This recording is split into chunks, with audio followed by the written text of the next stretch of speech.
Thank you, Mr. Chairman. Mr. Olson, the Foreign Agents Registration Act, or FARA, which requires those representing foreign principals to register with DOJ, is a law administered by your office, the National Security Division. Is that fair? That is correct, sir. Yes. I have behind me an email from 2016 during the Obama-Biden administration between Hunter Biden and Miguel Alemán, the son of a Mexican billionaire and grandson of the former Mexican president. The first lines say, "We are arriving late tonight on Air Force 2 to Mexico City. We'll be there for Thursday. I'm attending meeting with President meaning President Nieto, with Dad." Highlighted are the comments, "We have been talking about business deals and partnerships for 7 years. I've brought every single person you've ever asked me to bring to the effing White House and the Vice President's house and the inauguration. I've delivered on every single thing you've ever asked."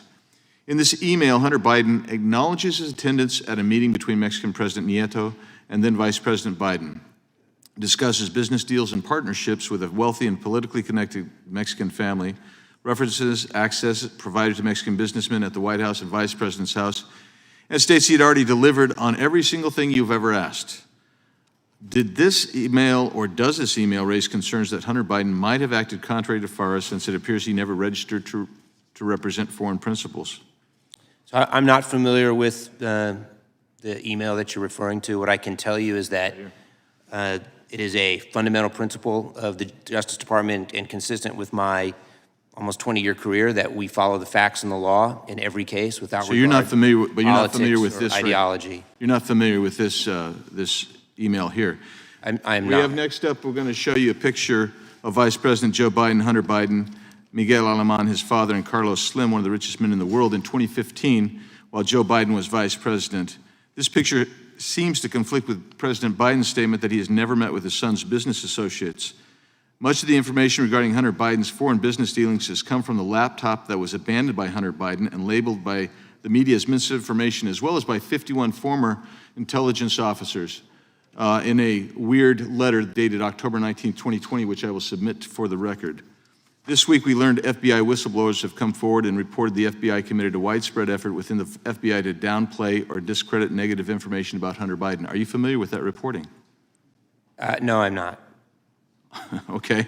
Has any investigation of Hunter Biden by your office been influenced by the work product or actions taken by FBI agent Timothy Thibault? So I'm not going to comment on any investigation that may or may not be ongoing. What I can assure you is that we follow the facts and evidence, and we apply the law and the principles of federal prosecution in every single case without regard to ideology or politics. So you are unaware, because you're unaware of the reporting, so you're unaware of any efforts within the Department of Justice to label derogatory information on Hunter Biden as disinformation? I'm not going to comment on any potential ongoing investigation. Okay.